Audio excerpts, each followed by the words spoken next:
Welcome back. In this video, you'll learn about the root test for series. Let's get to it.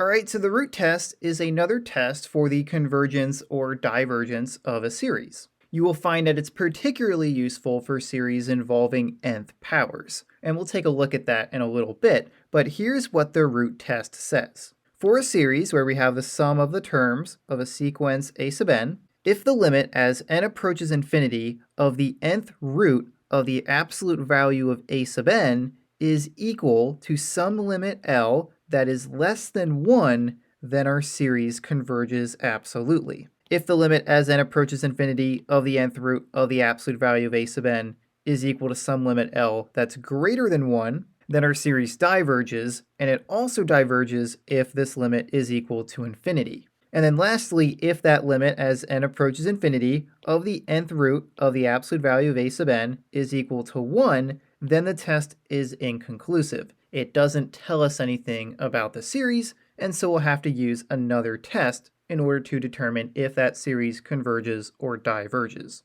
Alright, so overall, the root test is pretty simple. What we're going to do to determine if a series converges or diverges is take the limit as n approaches infinity of the nth root of the absolute value of a sub n from the series. And if that limit is less than 1, we know that it converges absolutely. If it's greater than 1 or approaches infinity, it diverges. Or if it's equal to 1, then we will need to use another test.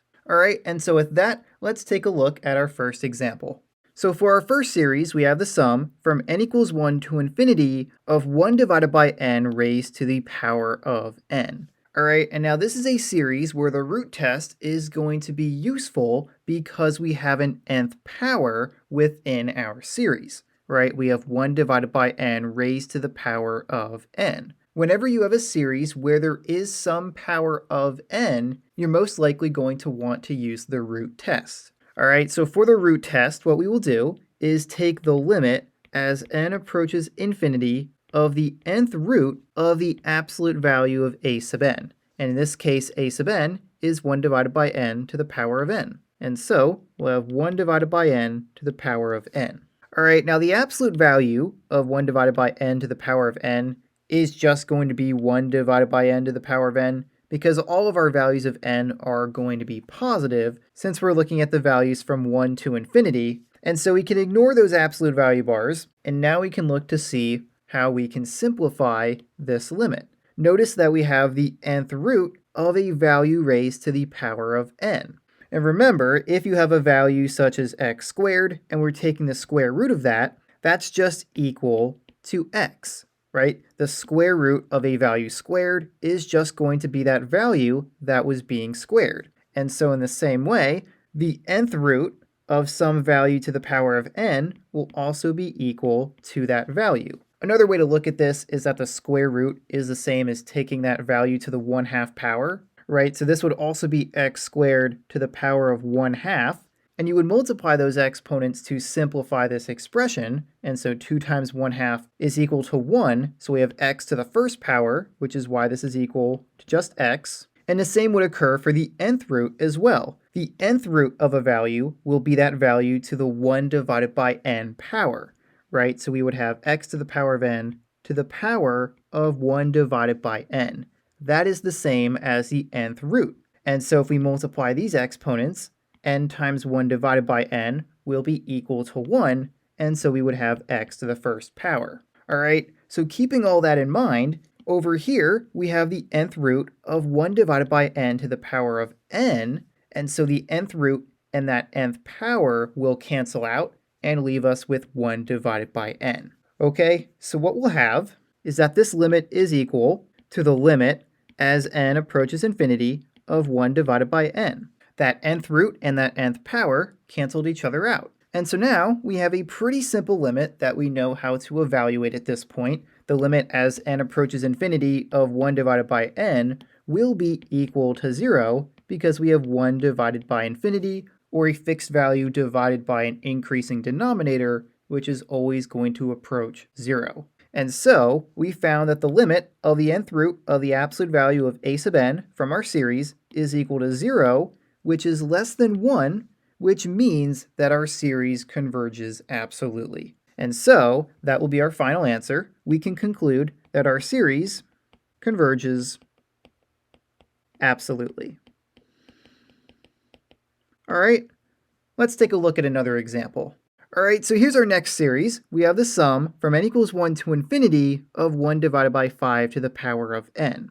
Now, if you're familiar with other types of series, you might recognize this to be a geometric series where the common ratio is 1/5. And so obviously that would be the quicker way to determine the convergence of this series. But what you're going to find with a lot of series is that there can be multiple ways to show that they converge. And so while you could use the geometric series test for this series, you can also use the root test. And so if we use the root test, we would have the limit as n approaches infinity of the nth root of the absolute value of a sub n, which in this case is 1 divided by 5 to the power of n, and so I'll write that in. Okay, now the absolute value of 1 divided by 5 to the power of n is just going to be 1 divided by 5 to the power of n, because 5 raised to any power is going to be positive, and so we could rewrite this limit to be the limit as n approaches infinity of 1 divided by 5 to the power of n to the 1 divided by n power. All right, I'm just rewriting this nth root to be the power of 1 divided by n.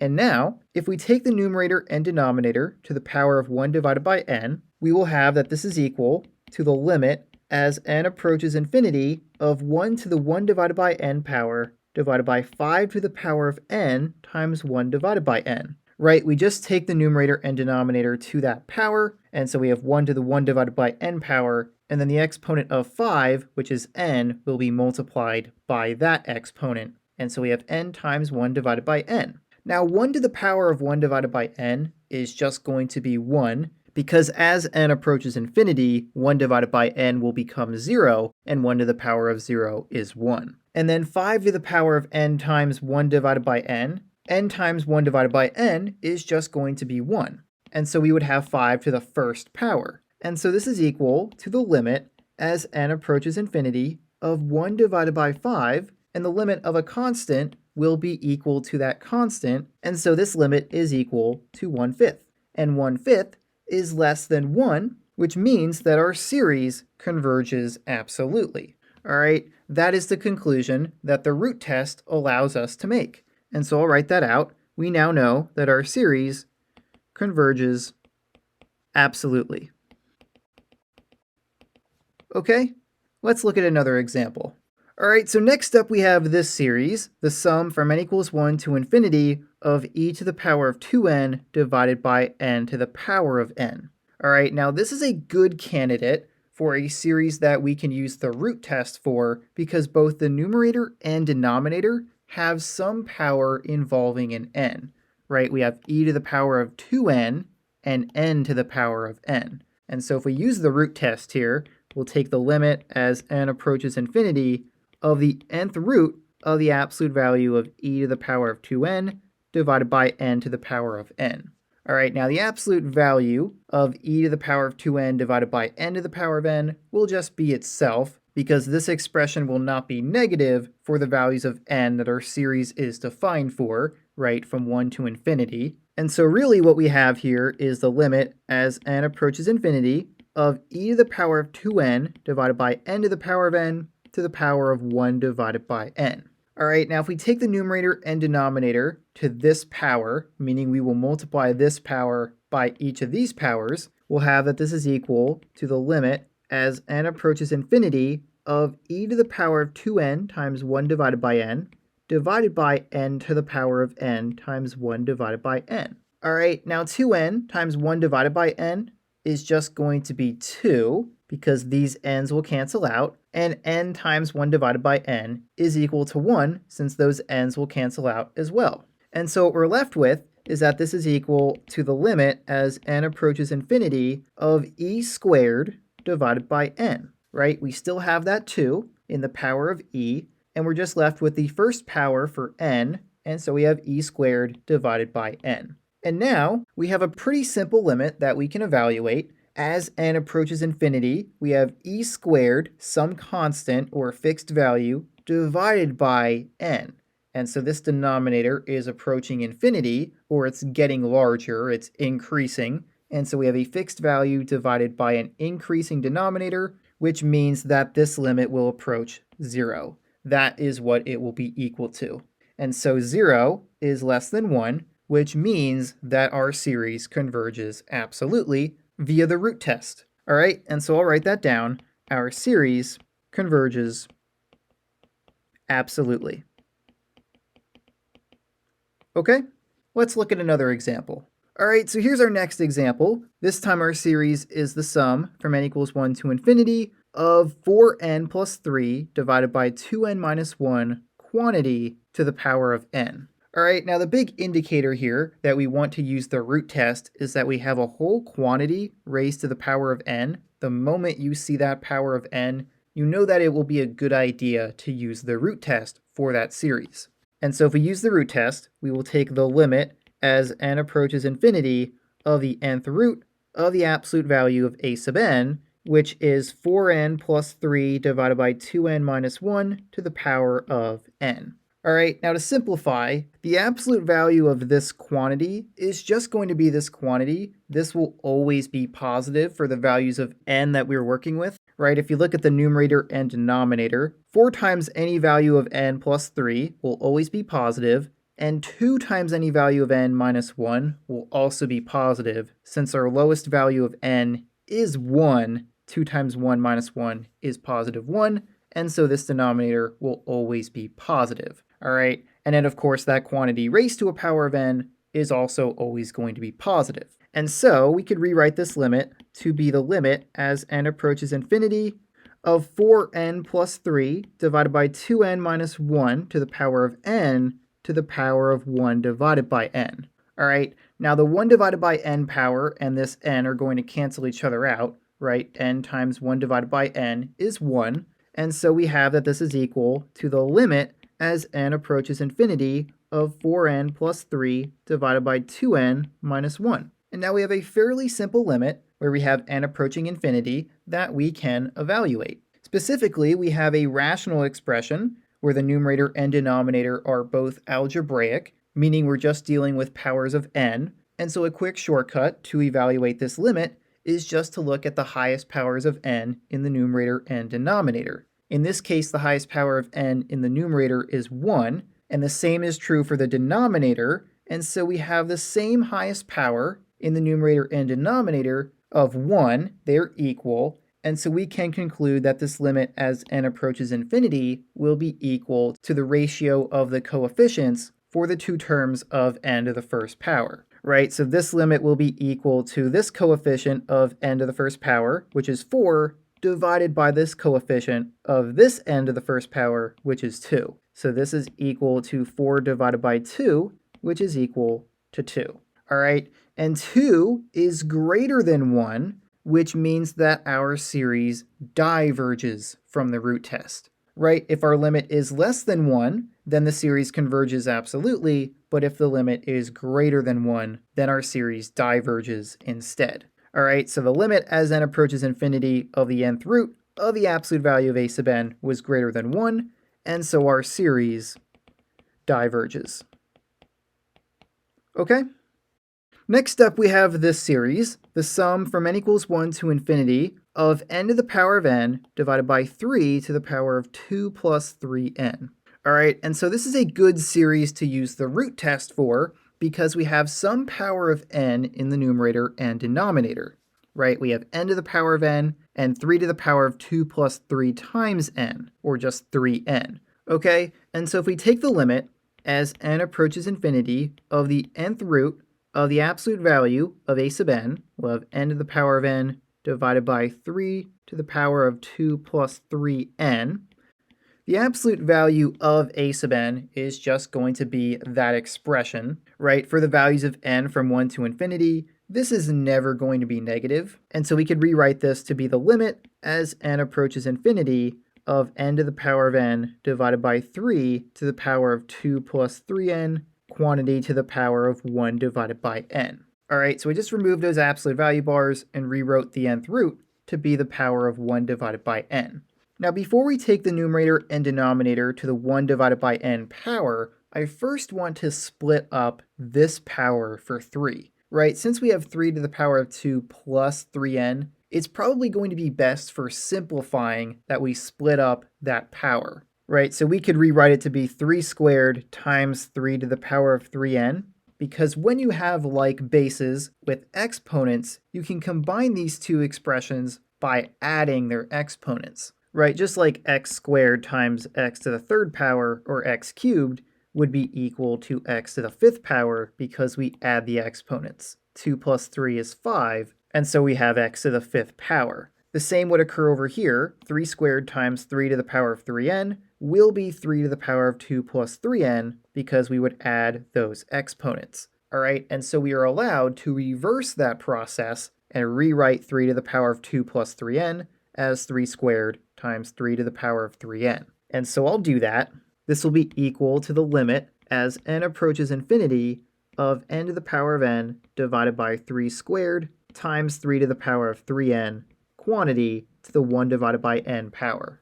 Okay, and so now if we simplify and take the numerator and denominator to the 1 divided by n power, we will have that this is equal to the limit as n approaches infinity of n to the power of n times 1 divided by n divided by 3 squared, which is 9. So we'll have 9, but that's raised to a power of 1 divided by n.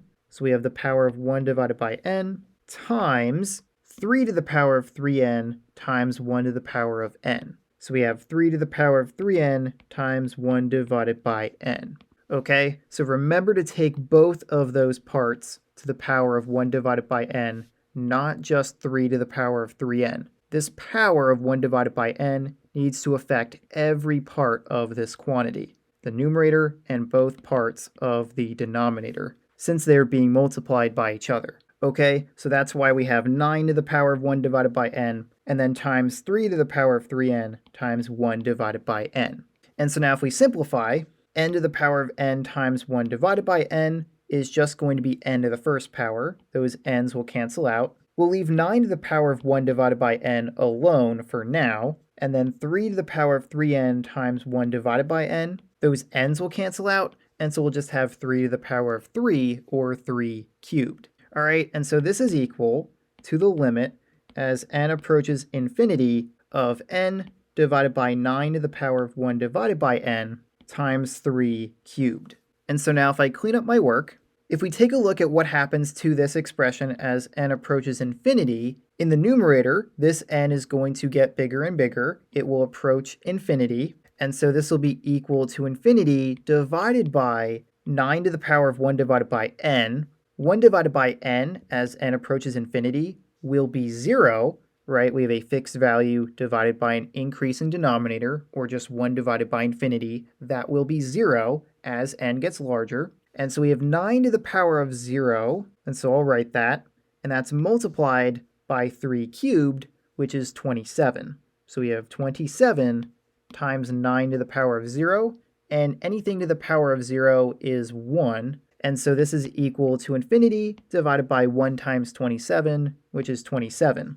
And infinity divided by finite value is just going to be equal to infinity. All right, and so our limit for the root test is equal to infinity, which means that our series diverges. All right, so that was the other case for divergence using the root test. If the limit as n approaches infinity of the nth root of the absolute value of a sub n is equal to infinity, then you know that your series diverges. And so I'll write that down as our final answer.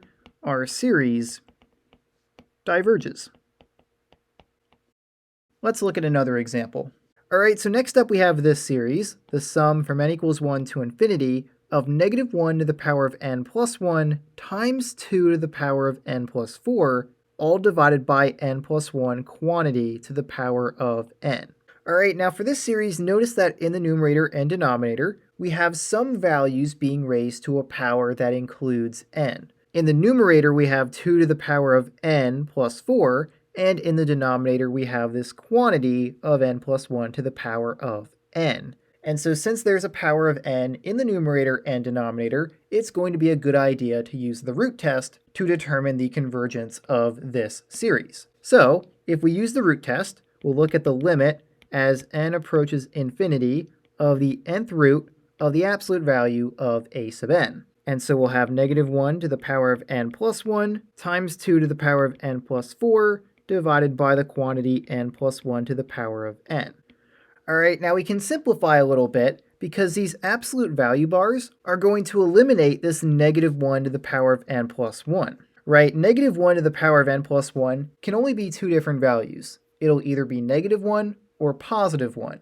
And so if we're taking the absolute value of this expression, that negative 1 to the power of n plus 1 is just always going to be positive 1. And then for the rest of the parts of this expression, they're always going to be positive anyway, since all the values of n will be positive, since we're looking at values of n from 1 to infinity. And so this is equal to the limit as n approaches infinity of the nth root of 2 to the power of n plus 4 divided by n plus 1 to the power of n. Alright, so we took the absolute value of this expression and removed that negative 1 to the power of n plus 1 part, and now we just have the nth root of this expression. Alright, and now the next thing that we want to do is split up this exponent, right? Anytime you see a part of your expression that has an exponent where you have n plus some constant, you're going to want to split that up before you take the nth root of the numerator and denominator. So if we split that up, we'll have that this is equal to the limit as n approaches infinity of 2 to the power of n times 2 to the 4th power divided by n plus 1 to the power of n to the power of 1 divided by n. Alright, so I just rewrote the nth root to just be the power of 1 divided by n. So I take this whole quantity to that power, and we split up this exponent for 2 to the power of n plus 4 by having 2 to the power of n times 2 to the power of 4. Alright, and now we can take the 1/nth power, or the nth root of the numerator and denominator. So if we do that, this will be equal to the limit as n approaches infinity of 2 to the power of n times 1 divided by n times 2 to the 4th power to the power of 1 divided by n, but 2 to the 4th power is 16. So what we'll really have is 16 to the power of 1 divided by n, and that will be divided by n plus 1 to the power of n times 1 divided by n. All right, so this power affects every part of this expression. It affects 2 to the power of n, it affects 2 to the 4th power, or 16, and it affects this quantity in the denominator. And so n times 1 divided by n, that's just equal to 1.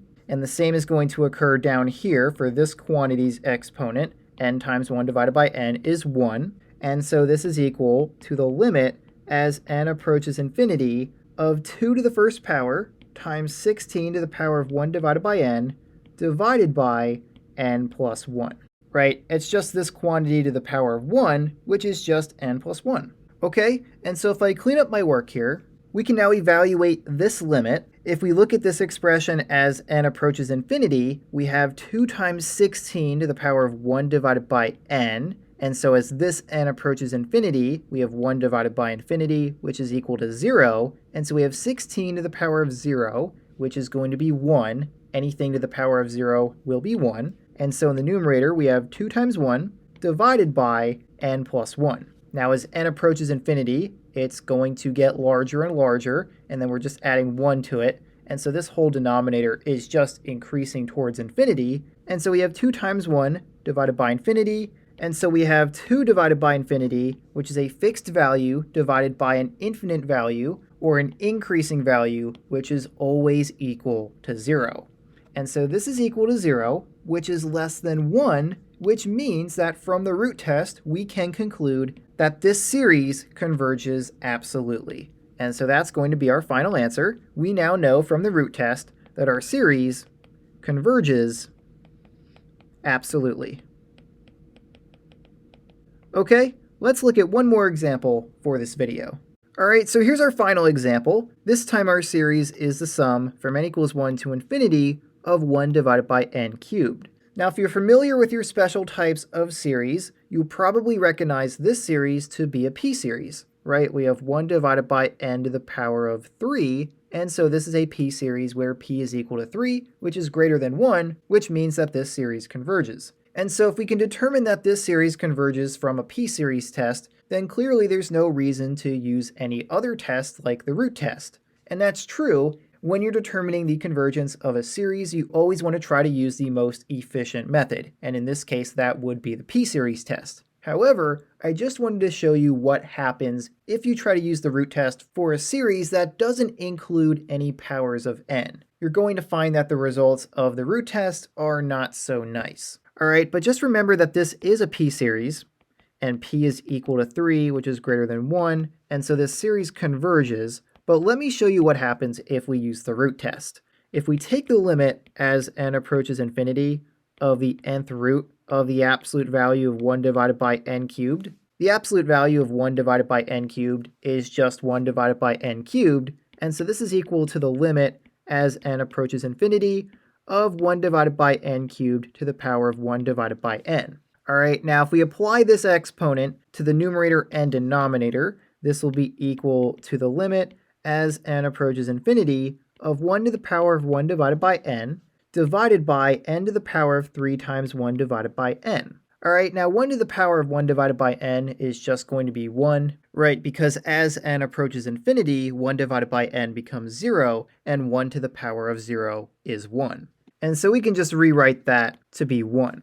Okay, and then we have n to the power of 3 times 1 divided by n. That power can just be rewritten to be 3 divided by n. And so, let me just rewrite this whole thing. What we have is 1 divided by n to the power of 3 divided by n. Alright, and so now we're left with a limit that we can try to evaluate. If we take the limit of the numerator and denominator, the limit of 1 is just going to be equal to 1. So this is equal to 1 divided by the limit of n to the power of 3 divided by n. But note that as n approaches infinity, this n will approach infinity, and it's being raised to a power of 3 divided by n. And that is a fixed value divided by infinity, or an increasing value, and so that would be 0, and so our denominator is infinity to the power of 0, which is an indeterminate form for a limit. We don't know what infinity to the power of 0 is equal to.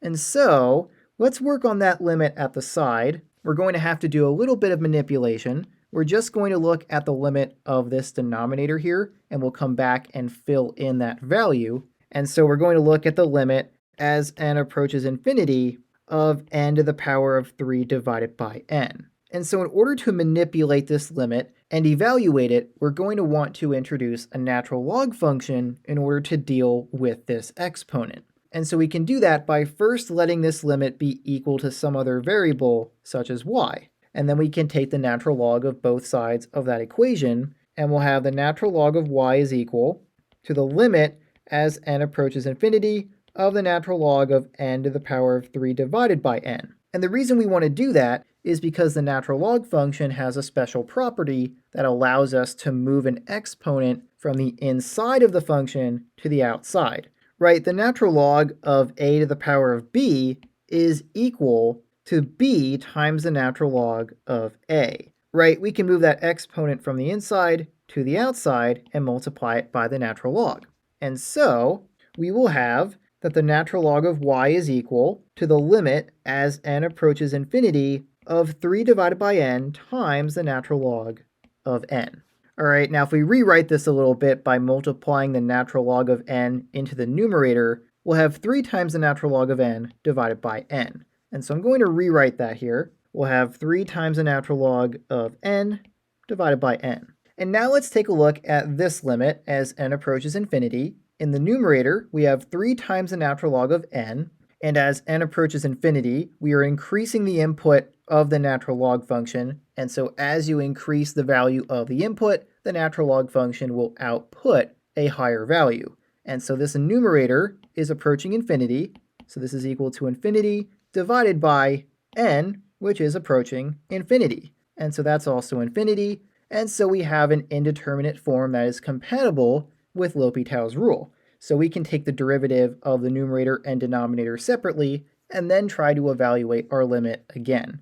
And so let's do that. If we take the derivative of the numerator and denominator, this is what our limit will look like. The derivative of 3 times the natural log of n will be 3 times the derivative of the natural log of n, and the derivative of the natural log of n is just going to be 1 divided by n.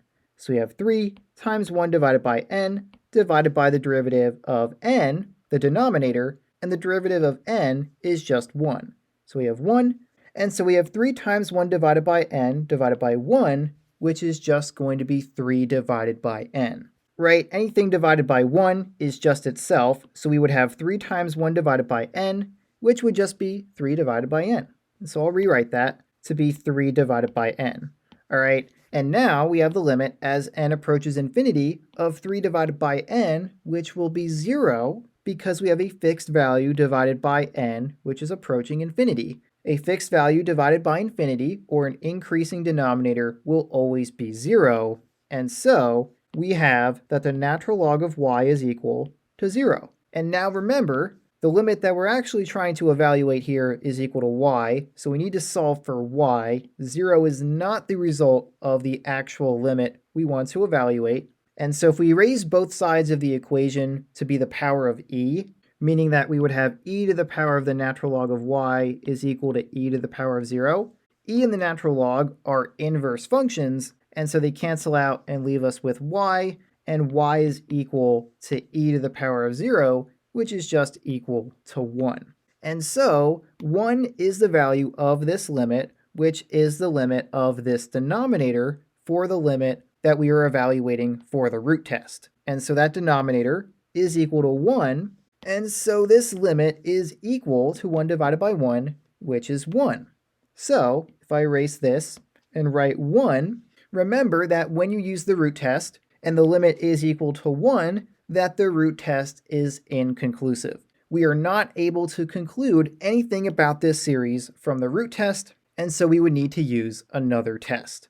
All right, so hopefully this is a good demonstration of why you should not use the root test unless you're sure it's actually going to be helpful by identifying a power of n in the numerator and denominator. Sometimes you can get away with it if it's only in one of those two places, but generally the root test is very nice to use when you see a power of n in both the numerator and denominator. If you don't see any powers of n, like we have right here, don't even bother trying to use the root test. In most cases, there are going to be way easier ways to determine the convergence of your series. In this case, a lot quicker of a method, which is the p-series test. We determined that this series was a convergent series within the first 30 seconds of seeing this series, unlike going through this whole root test, which took a lot longer, and the result was inconclusive. Okay? So once again, hopefully this was a good demonstration of why you should only use the root test when you see powers of n in your series. And so with that,